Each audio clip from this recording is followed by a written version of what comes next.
नमस्कार, जनतंत्र टीवी देख रहा मेरे साथ मैं हूं शंकर दत्तपंत। खबरों की शुरुआत करते हैं। एक बड़ी खबर आपको बता दें, इस वक्त आ रही है। हरियाणा के नए डीजीपी को लेकर एक पैनल तैयार किया गया है। आईपीएस अधिकारियों के नाम की सूची दरअसल केंद्र सरकार को भेजी जाएगी और नए डीजीपी की रेस में मोहम्मद अकील, आरसी मिश्रा, शत्रुजीत कपूर का नाम फिलहाल शामिल है।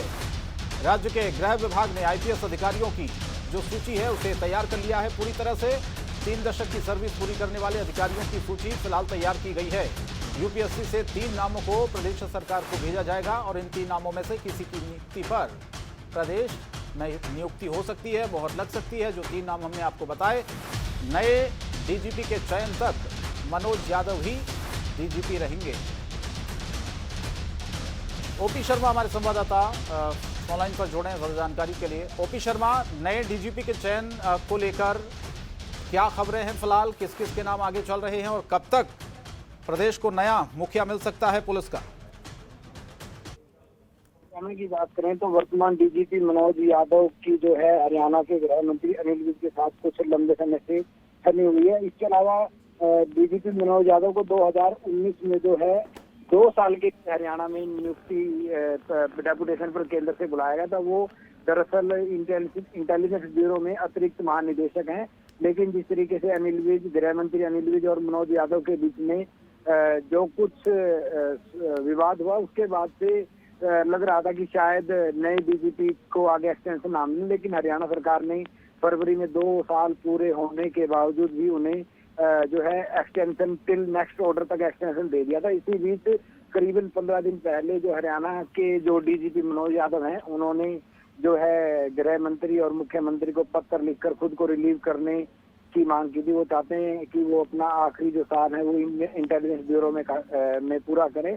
तो लेकिन तब हरियाणा के अनिल विज जो गृह मंत्री, उन्होंने एक बार फिर उसमें ब्रेक लगा दिया और कह दिया कि जब तक अगले डीजीपी की नियुक्ति नहीं हो जाती तब तक आप कार्य करें। तो ऐसे में हरियाणा सरकार की तरफ से जो है, अगर मतलब देश में अगर डीजीपी की नियुक्ति के पैनल की बात करें तो हर सरकार जो है अपना एक पैनल बनाकर मंजूरी के लिए यूनियन पब्लिक सर्विस कमीशन यानी यूपीएससी को भेजती है। वहां से जो है 3 नामों की एक सीरीज बनाकर वो राज्य सरकार को भेजते हैं, उसमें से किसी एक को जो है राज्य सरकार डीजीपी बनाते। तो ऐसे में हरियाणा सरकार की तरफ से जो है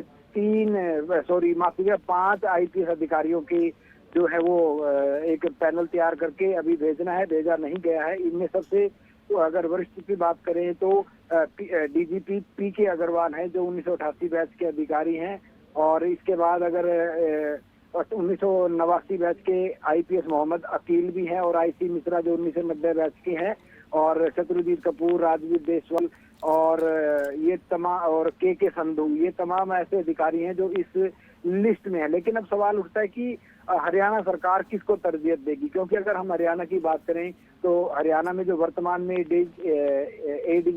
DGP law and order Shatrujit Kapoor हैं, उनको अगर वो डीजीपी का प्रभार दे सकते हैं, क्योंकि वो मुख्यमंत्री के सबसे करीबी हैं। वहीं अगर हम पीके अग्रवाल की बात करें तो उनकी केंद्र में थोड़ी अच्छी पैठ है, उनको संघ की पृष्ठभूमि का भी बताया जाता है, तो उस लहजे से उनकी भी ताजपोशी की अफवाहें हैं। वहीं अगर मोहम्मद अकील की हम बात करें, वो 1989 का आईपीएस अधिकारी, तो हो सकता है कि बीजेपी उत्तर प्रदेश के चुनाव में थोड़ा सा इसका माइलेज लेने के लिए हो सकता है उनको बना दे। तो ये तमाम चर्चाएं हैं। लेकिन अब हरियाणा सरकार पहले पैनल बना के केंद्र को भेजेगी, उसके बाद वहां से 3 आदमियों के वरिष्ठता के आधार पर नाम आएगा, उसके बाद जो अगले डीजीपी का चयन होगा। बहुत बहुत धन्यवाद ओपी शर्मा इस तमाम जानकारी के लिए।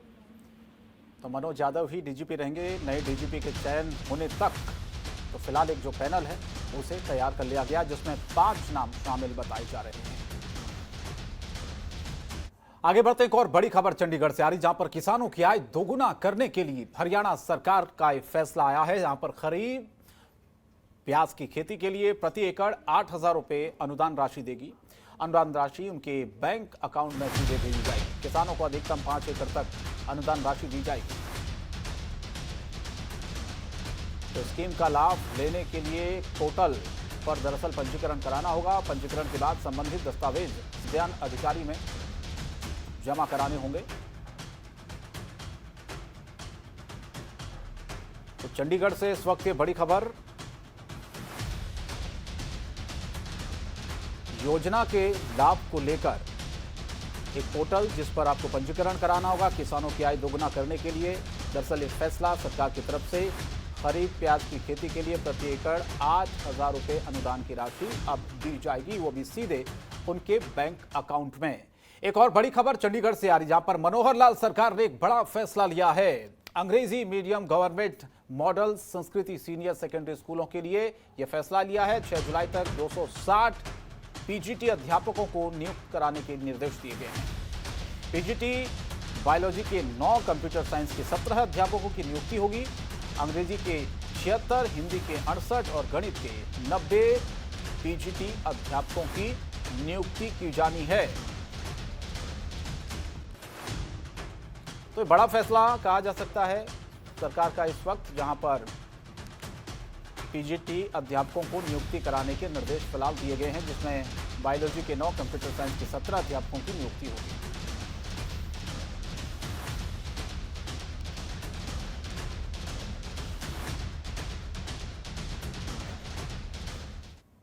और वहीं चंडीगढ़ में सीएम मनोहर लाल की अध्यक्षता में एक समीक्षा बैठक हुई है। इसी दौरान उन्होंने ये भी कहा कि निस्वार्थ भाव से समाज सेवा करने के इच्छुक लोगों के लिए सरकारी स्तर पर प्लेटफॉर्म प्रदान किया जाएगा, ताकि उनका सहयोग लेकर व्यवस्थाओं में और सुधार लिया जा सके। साथ ही उन्होंने ये भी कहा कि समाज में ऐसे बहुत से लोग हैं जो समाज के लिए स्वेच्छा से काम करना चाहते हैं, उन्हीं इसके बदले किसी चीज़ की चाह या आवश्यकता नहीं है। वहीं उन्होंने इजराइल के यरूशलेम का उदाहरण देते हुए भी कहा है कि वहां पर 5,000 से अधिक लोग एम्बुबाइक सेवा से जुड़े हुए हैं। ये सभी किसी भी समय आपात सेवाएं देने के लिए तैयार रहते हैं। जैसे ही इनके मोबाइल पर संदेश आता है तो ये तत्काल दुर्घटना स्थल पर एम्बुबाइक लेकर पहुंच जाते हैं और घायलों की मदद करते हैं। उसमें उन्हें प्राथमिक उपचार देना और अस्पताल पहुंचाना, तमाम चीजें शामिल रहती है। उन्होंने अधिकारियों को निर्देश भी दिए हैं कि इस संबंध में जल्द से जल्द आवश्यक योजना और खाका तैयार किया जाए।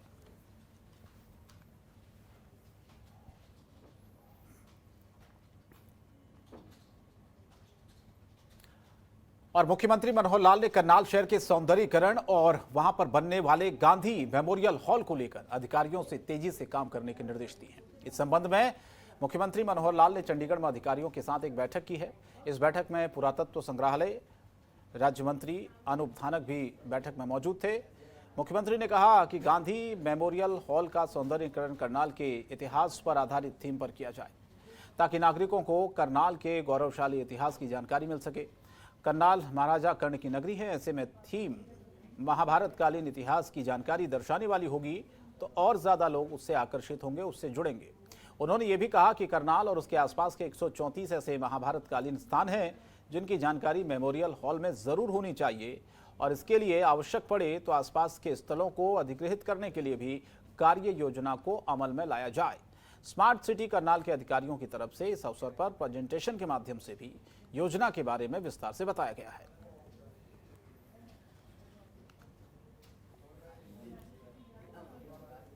हरियाणा के मुख्यमंत्री मनोहर लाल शनिवार को करनाल पहुंचे। यहां पर सीएम मनोहर लाल ने जिला स्तर की कार्यकारिणी की बैठक में हिस्सा लिया। सीएम ने जिला संगठन के सदस्यों को भी संबोधित किया। इस मौके पर सांसद संजय भाटिया भी मौजूद थे।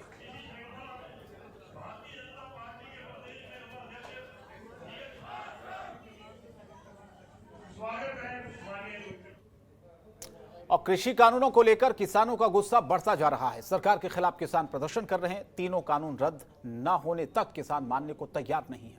सरकार किसानों से बातचीत की टेबल पर आने की बात तो कह रही है, लेकिन किसान हैं अपनी मांगों पर अड़े हुए हैं। रिपोर्ट देखिए।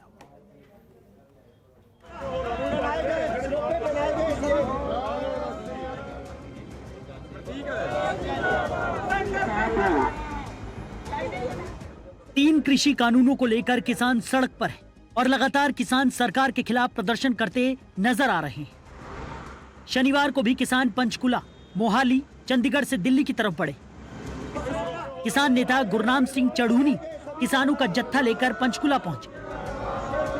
इस दौरान कर्ण लेक पर गुरनाम सिंह और बाकी किसानों का स्वागत किया गया।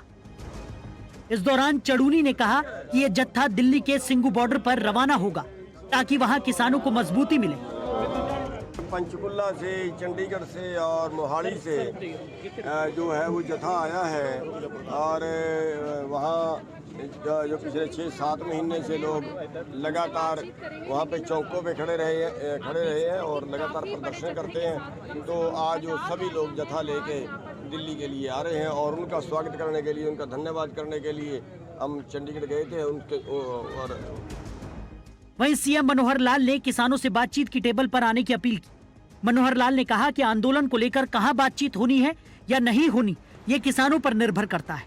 शर्तों के आधार पर कोई बातचीत करनी है नहीं करनी है उनको पर निर्भर करता है। हमने बातचीत के लिए हमेशा उनको इनवाइट किया है, आगे भी करेंगे, लेकिन सशर्त बातचीत जो होती है वो कभी भी संभव नहीं होती है। वो शर्त रख करके आना चाहते हैं कि भाई हम आएंगे तो एक ही मांग है हमारी, किसानों के जो 3 बिल हैं वो वापस किए जाए, कृषि बिल, तो वापस होने की कंडीशन पर तो बात।